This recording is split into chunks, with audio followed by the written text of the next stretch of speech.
Well, China was one of the first countries to submit a national plan on dealing with climate change to the United Nations, and its position on the issue has been consistent.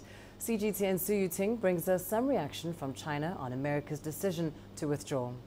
U.S. President Donald Trump withdrew the United States from the Paris Climate Change Agreement. China has closely followed the withdrawal by the U.S. During the press conference on Thursday in Berlin, Premier Li Keqiang has reiterated China's stance of implementing its commitment to the Paris deal and also joining hands with all relevant parties to tackle climate change. Let's take a listen. There is a saying in China, our words count and our actions should be successful. China will stand by its responsibility on climate change, and China doesn't stand alone on this issue. Our scientists in this area are in connection with the world and follow climate protection developments very closely. During Friday's press conference at the Foreign Ministry, spokesperson Hua Chunying also said that China's stance on climate change is consistent and clear. She said the Paris Agreement represents the broadest consensus of the international community and also sets targets for global campaign against climate change. She said all parties should cherish this hard-won result. Let's take a listen. The Chinese government is paying close attention to the issue of climate change, resolutely following the innovative, coordinated, green, open and shared ideas of development and implementing policy actions and responding to climate change positively. We have made obvious achievements, which is not only our international responsibility as a large developing country, but an inherent need of China's sustainable development. Hua Chunying also said in the future, China will continue its work and efforts to deal with climate change and actively participate in the multilateral process in this regard. Hua Chunying also said that China is willing to cooperate with all relevant parties to strengthen communication and cooperation on the implementation of the Paris deal and also promote green, low-carbon and sustainable development of the world. Su Yuting, CGTN at the Foreign Ministry in Beijing. Well, let's get some more insights and analysis now on America's decision. Dr. Richard Munang joins me here in studio. He is the Regional Climate Change Coordinator at the United Nations Environment Programme based here in Nairobi. Dr. Munang, thank you so much for joining us on the program. Thank you. America has made its decision. What will be the impact of that decision to withdraw from the Paris climate deal? Thank you very much for that very important question, Lindy. The science is unequivocally clear and needs more action, not less. And because climate change is a global responsibility and a global challenge, every country is supposed to be on board.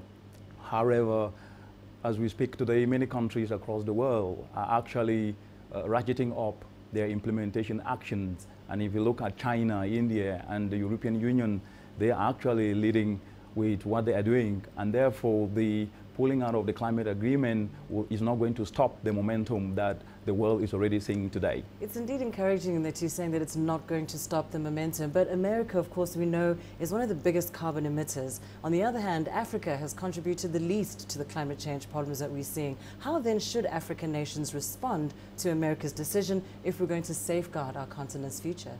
Yeah, Africa is actually showing leadership. As we speak today, by mid-May 2017, about 68% of the 54 countries in the African continent have actually ratified the Paris Agreement.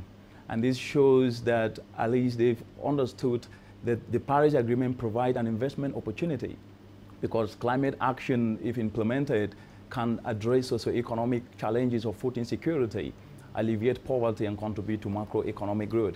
So the ratification by 37 countries out of 54, constituting 68%, is actually putting Africa as the leader in the world.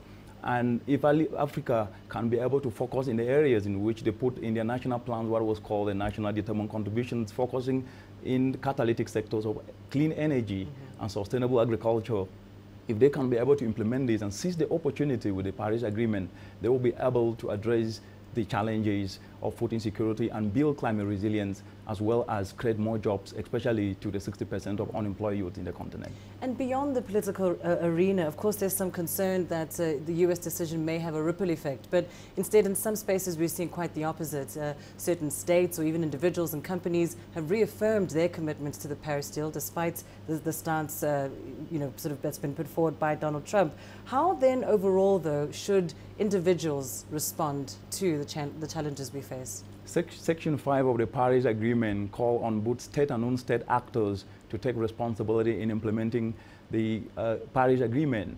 And this is very crucial because when you look around the world, individual citizens, private sector, and even non-governmental organizations and civil societies, and states are actually moving ahead and taking action. If you look, Google is actually starting to power their activities with clean energy.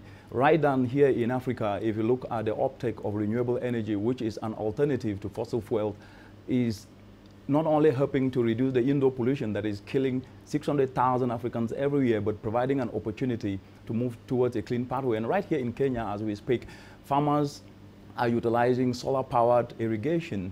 And as a result of using this solar-powered, they're saving about $10,000 annually and reaping up to about $30,000 as a result of utilizing this clean energy.